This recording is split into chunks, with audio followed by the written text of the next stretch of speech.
guys. Shake. Yan, nandito naman Sir Jebby guys. Kung mayroong Sir IJ, mayroong Sir Jebby. Okay. But to be honest, I was really inspired by palagi akong nanonood sa mga video tutorial ni Sir IJ.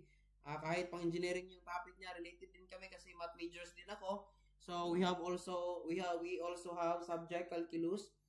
And as I realized, maybe to tell you honestly, hindi naman tayo masyadong matalino, pero by God's grace, with God's help, sa awa tulong ng Diyos, kahit sa ganitong paraan, i-share natin yung ating kunting kaalaman sa ating mga kapwa estudyante, especially sa mga math majors and engineering. Now, ituturo na naman ni Sir Jebby kasi ito one of the problems sa Pearson curriculum. Ito one of the problem of the Pearson curriculum dito sa amin, sa Indonesia. So, mayroong problem higher yung mga galawan nila dito guys. Pero, try natin i-solve ito guys. Let's shake! Okay. Siyap! Next, Sir Jebby. Sir Jebby naman na ini. Shake, Sir Jebby. Okay. Now, ito, ibinigay na nila kung ano yung gagamitin natin. Gagamitan na natin ito, U substitution. Where ang U natin is square root of x cubed plus 1. And we need to show the answer for this integral is ito. Pero, kasi ito yung galawan sa exam nila guys dito.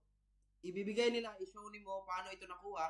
Pero, hahanapin natin yung key and A.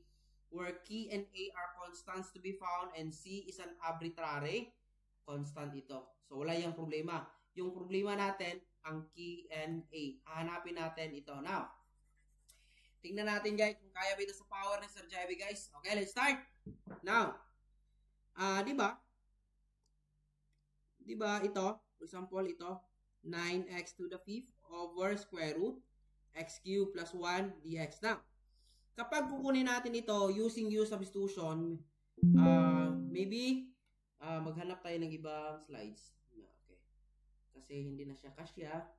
Kailangan natin yung kasya-kasya moment, guys. Okay. Now, tingnan natin if kaya natin ito. Now, ito, 9x5 over square root x cubed plus 1 dx. Now, in this problem, guys, we need to show that ang sagot na dito is ito. Pero hahanapin natin ang key and A, yung value niya. So, paano yan, Sir Jebby?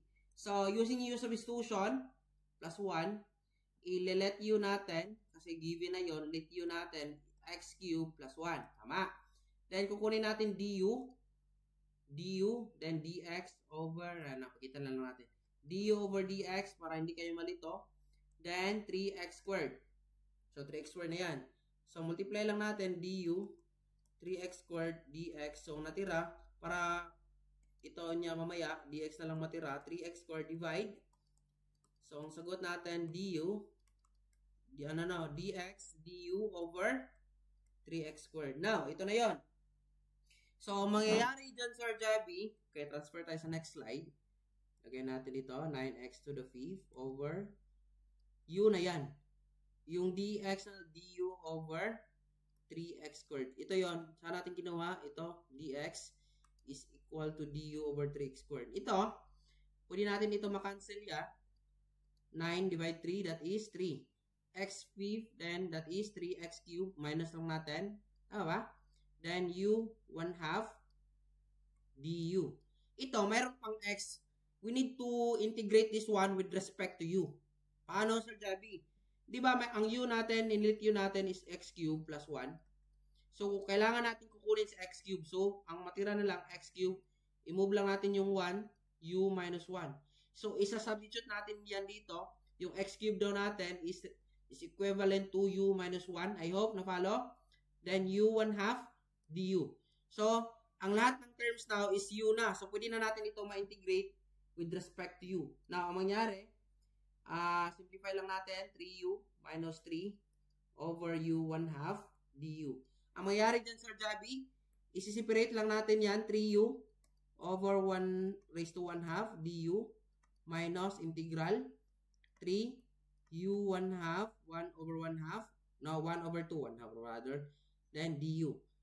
Then, ito, the same yung base na u. Subtract na natin yung exponent. 1 minus 1 half. Ang natira, 3u. 1 minus 1 half. That is 1 half du minus integral. Ito, by rule of negative exponent, lagay natin sa numerator, maging negative yung exponent. Now, ito, pwede na natin ito ma-integrate, Sir Javi. 3u. Ano yung 3u natin? 1 half. Mag-add ka ng exponent, diba, sa integral. 1 half plus 1. That is 3 over 2. So, 3 over 2 over, lagay natin yan sa denominator, minus ito, 3. U, negative 1 half plus 1. Negative 1 half plus 1. That is 1 half if I'm not mistaken. Okay, 1 half. Over 1 half, huwag kalimutan maglagay ng plus c because that is indefinite integral. Now, paano yan, Sir Javi? Simplify lang natin ito para maging mawala yung fraction natin. Ang mangyari, ganito lang yan. Kunin natin yung reciprocal ng 2i, multiply lang natin. Ito din, ito din. Then 3, 1 half times 2. Tama? Plus c. So, 3 times 2 third, that is 2. Then, u raised to 3 over 2 minus 6u 1 half plus c. Now, ito, Sir Javi, ano yung u natin kanina? X cubed plus 1. So, ibalik lang natin. X cubed plus 1, 3 over 2 minus c. X cubed plus 1 plus c. Actually, ito na yung sagot, Sir Javi. Pero, yung tanong, isushow na natin, ganito yung dapat daw naka-express ang sagot. So, pwede natin ito, di ba? Pwede natin ito simplify. The same lang yung, di ba? The same lang. So, merong 1, law of exponent. So, 2, x cubed plus 1, maging 1 half na yan. Tama ba? 1 half. Because 1 half plus 1 is 3 half.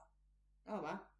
1 half plus 1 is 3 half. Then, lagay natin dito, x cubed minus 2. Kaya meron yung 6 dyan. Then, plus 6. So, ito yung sagot natin. Ang key natin is 1 half. Ang key natin is 1 half. Ang key natin is 1 half, Sir Javi. Ang A natin is negative 2. Tama? So, tama na ito. Nakuha natin ito, na-express natin sa ganitong sagot. So, ito yung sagot natin, Sir Javi. Ito. I hope may dadagdag na kalaman sa Sir Javi, guys. Okay. Sir Javi naman, Daily.